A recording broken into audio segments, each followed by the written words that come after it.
Halo sahabat sehat, mari kita simak tentang screening prakonsepsi. Apa itu screening prakonsepsi? Screening adalah deteksi dini dari suatu penyakit atau usaha untuk mengidentifikasi penyakit serta kelainan secara klinis dengan menggunakan tes. Prakonsepsi, pra berarti sebelum, konsepsi berarti pertemuan sel telur wanita dan sel sperma pria, sehingga prakonsepsi merupakan perawatan sebelum terjadi kehamilan. Nah, screening prakonsepsi itu sendiri merupakan serangkaian intervensi yang bertujuan mengidentifikasi dan memodifikasi risiko biomedis, perilaku, dan sosial yang berkaitan dengan kesehatan wanita serta hasil dari kehamilan nantinya. Apa ya tujuan screening? Penting gak sih screening? Bukannya ribet ya? Ini biasanya yang sering ada di benak kita, tapi ingat, screening itu penting ya Mams. Kenapa sih penting? Pentingnya screening prakonsepsi karena di dalam penyelenggaraan pelayanan kesehatan masa sebelum hamil, masa hamil, persalinan maupun sesudah melahirkan tercantum di dalam Peraturan Menteri Kesehatan RI Nomor 21 Tahun 2021. Berikut manfaat dari screening. Manfaat screening bagi wanita tidak hanya sekedar untuk merencanakan kehamilan, tetapi untuk menjaga dan memilih kebiasaan untuk hidup sehat. Manfaat screening yang didapatkan bagi pria yaitu menjaga tetap sehat, membantu orang lain melakukan hal yang sama. Sebagai mitra wanita berarti mendorong dan mendukung kesehatan pasangannya, dan jika menjadi seorang ayah akan melindungi anaknya. Manfaat screening bukan untuk wanita maupun pria saja, namun untuk bayi itu dapat melahirkan bayi tanpa cacat atau keadaan yang tidak normal, serta memberi kesempatan kepada bayi untuk memulai kehidupannya dengan sehat. Bagi keluarga, screening itu dapat menciptakan keluarga yang sehat, menciptakan kualitas keluarga yang lebih baik di masa yang akan datang. Di samping manfaat, screening juga mempunyai tujuan, di mana tujuan ini adalah mengurangi angka kematian ibu dan anak, mencegah kehamilan yang tidak diinginkan, mencegah komplikasi, mencegah bayi lahir prematur, lahir cacat, maupun mencegah penularan infeksi menular seksual.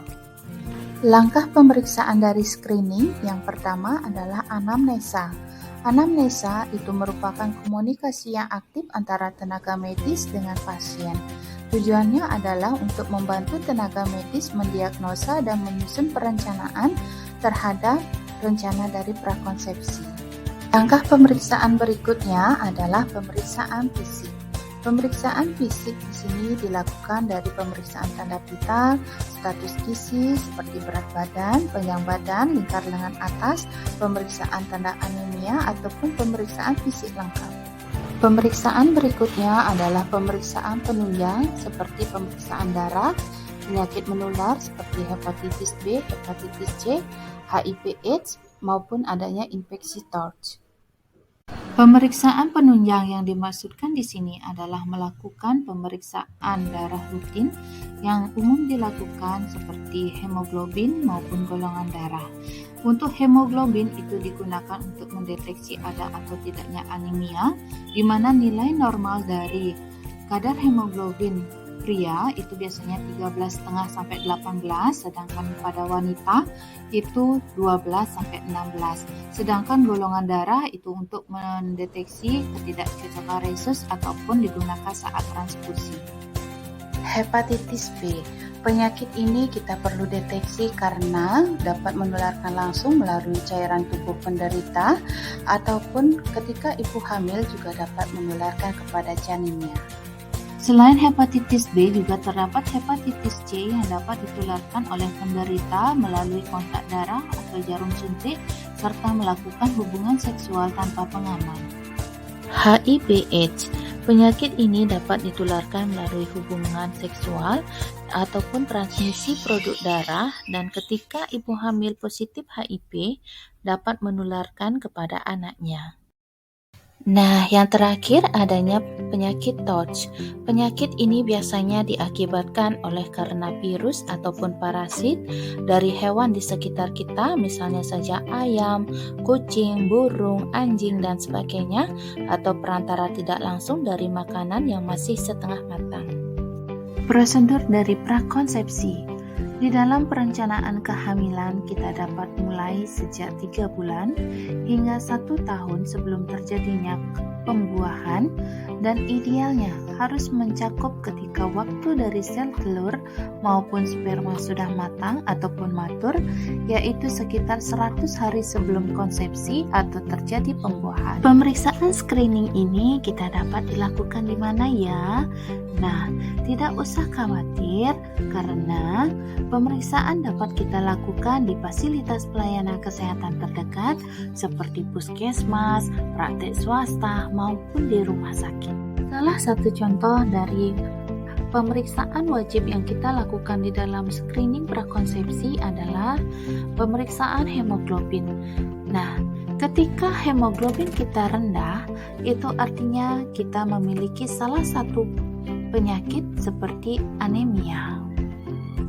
Ketika kita mengalami suatu yang namanya penyakit anemia, gejala yang biasanya kita rasakan itu adalah seperti kelopak mata menjadi pucat, sakit kepala, penglihatan berkunang-kunang, napas pun menjadi cepat, rasa sesak, kemudian mendapatkan rasa lemas, lelah, letih, lesu maupun lunglai, kemudian nadi juga cepat, serta kelelahan pada otot tubuh. Dampak yang diakibatkan oleh penyakit anemia saat kehamilan, hal yang akan didapatkan pada ibu itu seperti ibu akan mengalami syok, mengalami pusing, kelelahan, kemudian adanya abortus ataupun keguguran, terjadinya persalinan sebelum waktunya, dan saat persalinan kemungkinan perdarahan itu biasanya akan terjadi. Penyakit anemia ini selain memberikan dampak buruk terhadap kesehatan ibu, juga dapat memberikan dampak terhadap kesehatan bayi. Beberapa hal yang dapat ditimbulkan seperti menyebabkan kematian janin di dalam kandungan, kemudian ibu juga akan mengalami abortus ataupun keguguran, bayi yang dilahirkan juga akan lahir secara prematur atau berat badan bayi lahir kurang dari normal yaitu 2.500 gram sehingga memerlukan perawatan secara intensif atau perawatan khusus. Oleh karena itu, pentingnya kita melakukan screening lebih awal di dalam perencanaan kehamilan. Samping kita melakukan pemeriksaan hemoglobin, pemeriksaan gula darah sangat dianjurkan di dalam melakukan screening. Tujuannya adalah untuk mengetahui kadar gula darah di dalam tubuh kita. Ketika gula darah meningkat di dalam tubuh, berarti kita akan menderita suatu penyakit yang disebut dengan diabetes. Nah, diabetes di dalam kehamilan itu juga sangat mempunyai faktor risiko terhadap kesehatan ibu maupun janinnya. Tanda dan gejalanya itu seperti sering kencing, haus, dan lelah.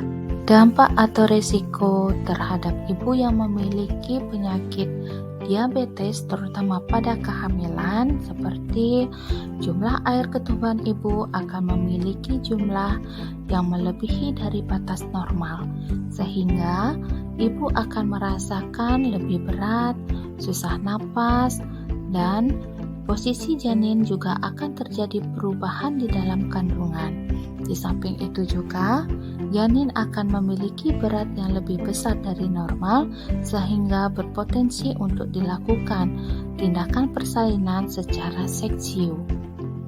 Dampak atau risiko pada bayi yang ditimbulkan oleh adanya penyakit diabetes kehamilan ini akan menyebabkan bayi memiliki berat lahir yang melebihi dari batas normal, bayi lahir secara prematur, ataupun bayi akan memiliki suatu penyakit ikterus atau kuning pada bayi, dan di samping itu juga bayi akan berpotensi memiliki penyakit diabetes. Nah, oleh sebab itu, mari kita lakukan screening secara dini dan optimal. Demikian tentang screening prakonsepsi. Mari rencanakan kehamilan Anda dengan screening prakonsepsi. Screening itu lebih awal, lebih bagus. Deteksi awal, deteksi dini itu penting. Dan ingat, pulihkan dirimu, bangkitkan generasi sehatmu.